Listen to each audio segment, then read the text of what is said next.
부채에 대한 분기연수를 보도록 할게요. 첫 번째 문제 보시면 상품권 300장을 시중에 판매하고 현금 300만 원을 획득했다. 우리 상품권 판매 시에는 수익을 인식하지 않습니다. 따라서 이 상품권 판매에 대해서는 선수금으로 회계 처리하죠. 따라서 대변의 선수금 300만 원 하면서 차변에 현금 하시면 되겠습니다.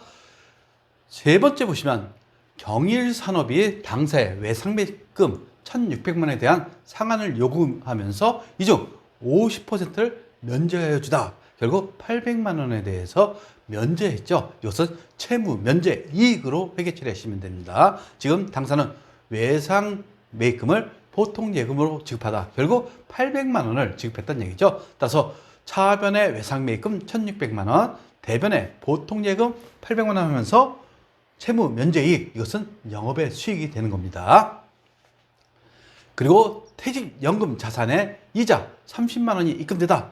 당사는 퇴직금 지급 보장을 위해서 확정급여형 퇴직연금에 가입되어 있다. 이렇게 했어요. 결국 이자 수익이 발생했어요. 이것을 운용수익이라고 표현합니다. 따라서 차변의 퇴직연금 운용자산 30만 원이 증가됐죠. 그리고 퇴직연금 운용자산은 채권이에요. 그러니까 거래처를 입력하셔야 되는 거예요. 그리고 퇴직연금에 대한 이자 수익 30만 원 또는 만약 운용수익이 있으면 운용수익으로 회계 처리하시면 되겠습니다.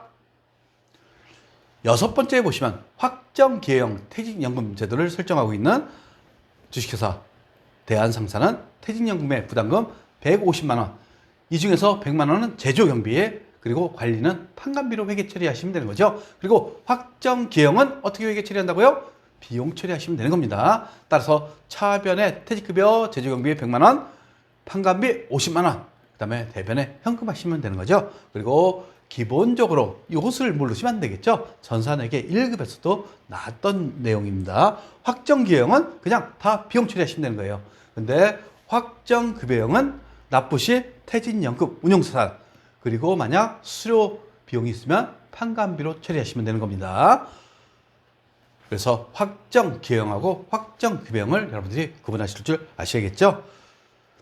그 다음에 일곱 번째, 사무직 직원 홍길동 씨가 퇴사하여 퇴직금을 지급했습니다. 그러면서 급여 명세서가 있죠. 결국 퇴직급여는 1,200만 원.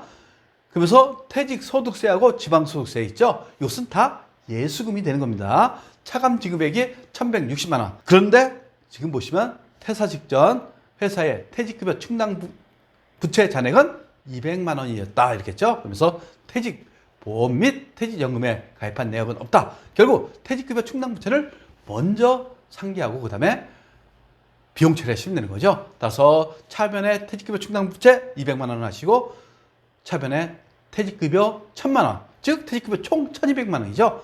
그리고 원천징수 소득세는 예수금 40만 원 하고 나머지 보통 예금에 지급한 겁니다. 그 다음에 사채를 발행했네요. 액면가에 100만 원으로 되어 있죠. 발행 금액은 120만 원.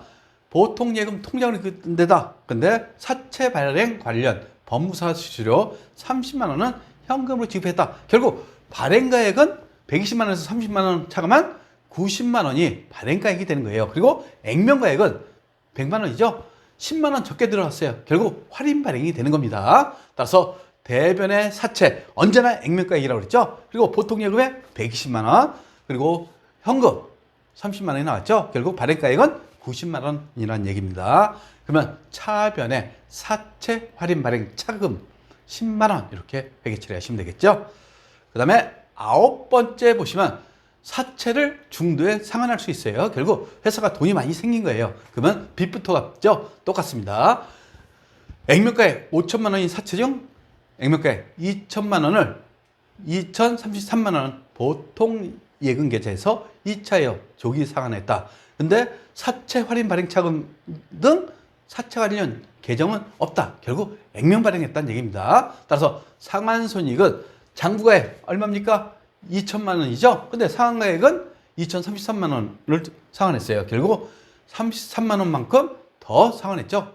이게 손실이 되는 겁니다. 따라서 대변에 있던 사채를 차변으로 보내고 그 다음에 보통 예금에 얼마? 2,033만 원. 그리고 사채 상환 손실은 차변으로 회계 처리하시면 되겠습니다.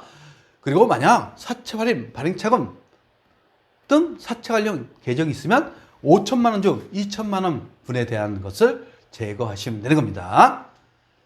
11번째 문제 보시면 정기의 유동성 장기부채로 대체한 대한은행의 장기채금 5천만 원의 상한 기한을 2년 연장하기로 되어 있다. 지금 유동성 장기부채로 되어 있죠.